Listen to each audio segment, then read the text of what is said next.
Back in the motherland at Charlton. Got a nice ranch roof we're doing today. Going to be doing the Owens Corning Onyx Black, or Oxy Black as some people call it. All set up, starting to rip. And we'll be back in a bit with some progress. All right. Got it stripped off. A little bit of rot repair, some fresh ledger boards in place. This being an older roof with boards on it.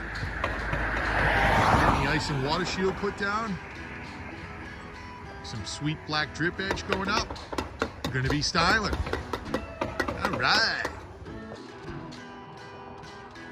And we're just about done with today's project. We have the Owens Corning Onyx Black roof installed. New chimney lead at 2 locations. We did the beautiful black drip edge on this property to go with a nice black shingle.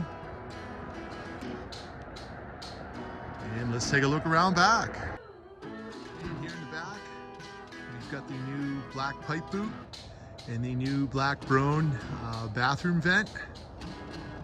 We've got the continuous filtered ridge vent from Owens Corning up there, making sure it can breathe properly. Of course, we have 6 feet of grease, ice, and water shield around the entire roof, and then also the entire front and back porch assemblies. Those are wrapped in grace. We ended up replacing some rotten boards here in the back and a little bit in the front near the chimney. And got it done just before it gets dark here in the old village of Charlton. We're gonna see you on the next one. Everybody have a good weekend. Take care from APC.